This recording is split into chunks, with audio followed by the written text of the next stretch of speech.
Hi to all. पिछले video में हम लोगों ने फाइलोजेनेटिक कैरेक्टर के बारे में जाना था। एपोमॉर्फी, प्लेजियोमॉर्फी, सिनएपोमॉर्फी, एटेपोमॉर्फी और होमोप्लेसी के बीच बेसिक डिफरेंसेस को क्लियर किया था।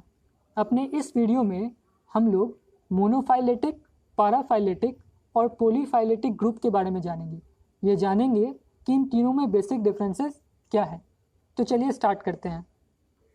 Monophyletic group, a group of taxa that contains all the descendant along with their single common ancestor। मतलब कोई भी ऐसा ग्रुप तुम चुन लो जिसमें एक सिंगल कॉमन एंसेस्टर हो और वो ग्रुप उस एंसेस्टर के सारे डिसेंडेंट को भी इंक्लूड करता हो, मोनोफाइलेटिक ग्रुप कहलाता है। क्या कहा मैंने? एक single common ancestor along with all their descendants is referred to as monophyletic group। अब जैसे यहाँ देख लो, अब जैसे तुम इस कॉमन एंसेस्टर को चुन रहे हो, इसके डिसेंडेंट कौन होंगे? ये और ये। अब इन सभी को एक ग्रुप में अगर ले लो तो तुम्हारे पास एक सिंगल कॉमन एंसेस्टर है जिसके सारे डिसेंडेंट एक ग्रुप में शामिल हैं। तो इस ग्रुप को हम लोग कहते हैं मोनोफाइलेटिक ग्रुप। अब दूसरा, जैसे इस कॉमन एंसेस्टर को ले लो, इस कॉमन एंसेस्टर के डिसेंडेंट हैं ये और ये। तो फिर ये भी एक ऐसा ग्रुप है जिसमें एक कॉमन एंसेस्टर है और उसके सारे डिसेंडेंट शामिल हैं। तो ये तुम्हारा दूसरा मोनोफाइलेटिक ग्रुप हो गया। इसी तरीके से इस कॉमन एंसेस्टर के लिए तीसरा मोनोफाइलेटिक ग्रुप और इस कॉमन एंसेस्टर के लिए चौथा मोनोफाइलेटिक ग्रुप।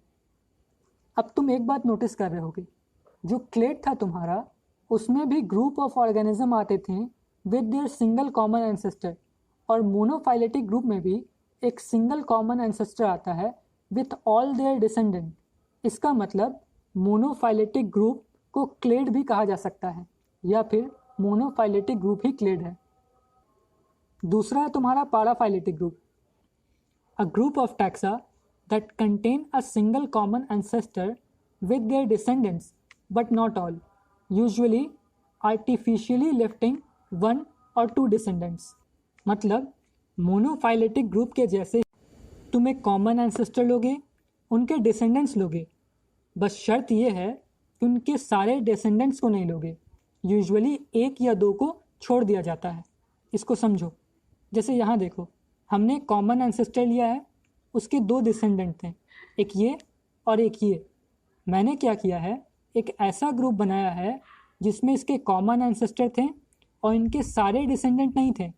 एक डिसेंडेंट को मैंने छोड़ दिया था। इसलिए इस तरीके के ग्रुप को हम लोग पैराफाइलेटिक ग्रुप कहते हैं, जिसमें तुम एक कॉमन एंसेस्टर लोगे, उनके डिसेंडेंट्स लोगे, लेकिन सारे डिसेंडेंट्स नहीं, एटलीस्ट 1 या 2 को छोड़ देना। ये दूसरा पैराफाइलेटिक ग्रुप देखो, यहाँ पे इसका ये कॉमन एंसेस्टर है, ये सारे के सारे उसके क्या हैं? डिसेंडेंट्स हैं। हमने क्या किया है, इसके कॉमन एंसेस्टर को लिया है, लेकिन इसके सारे डिसेंडेंट्स को नहीं लिया है, एक डिसेंडेंट को छोड़ दिया है। इस तरीके के ग्रुप को हम पैराफाइलेटिक ग्रुप कहते हैं।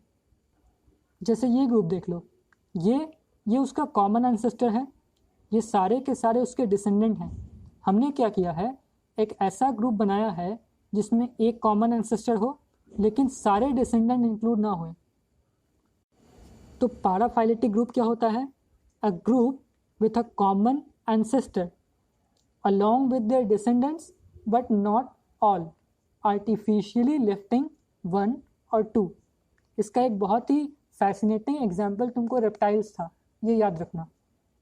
लास्ट है तुम्हारा polyphyletic group, a group of taxa that contain all the descendant sharing common character but not belong to single common ancestor. मतलब एक ऐसा ग्रुप जिसके सारे टैक्सा के पास सिमिलर कैरेक्टर होंगे लेकिन उनका एंसेस्टर कॉमन नहीं होगा।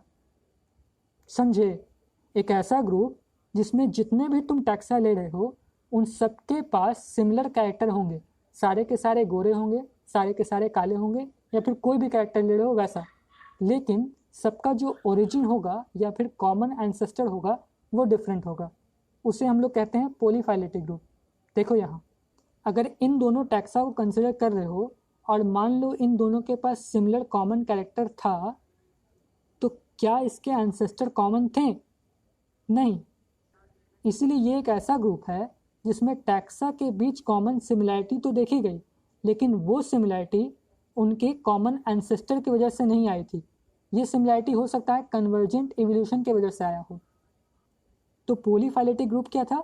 A group with similar taxa, या फिर कह ले taxa with common similarity but not derived from a common ancestor. अब इन सारे बातों को हम लोग समराइज कर लेते हैं। मोनोफाइलेटिक ग्रुप क्या होगा? एक ऐसा ग्रुप जिसमें कॉमन एंसेस्टर हो और उसके सारे डिसेंडेंट इंक्लूडेड हो। पैराफाइलेटिक ग्रुप क्या होगा? एक ऐसा ग्रुप जिसमें एक रिसेंट कॉमन एंसेस्टर हो, उसके डिसेंडेंट हो, लेकिन सारे डिसेंडेंट नहीं, एक या दो को छोड़ दिया जाए। पॉलीफाइलेटिक ग्रुप क्या होगा? एक ऐसा ग्रुप जिनमें डिसेंडेंट के बीच कॉमन सिमिलैरिटी देखी जा रही है, कॉमन कैरेक्टर्स देखे जा रहे हैं, बट वो कॉमन कैरेक्टर किसी कॉमन एंसेस्ट्री की वजह से नहीं आए होंगे। मतलब descendant with common character but no common ancestry. I hope कि ये वीडियो आप लोगों के लिए हेल्पफुल रहा होगा। अपने अगले वीडियो में हम लोग फाइलोजेनेटिक ट्री कंस्ट्रक्ट करने के दो महत्वपूर्ण मेथड देखेंगे, एक यूपीजीएमए मेथड और दूसरा मैक्सिमम पार्सिमनी मेथड। थैंक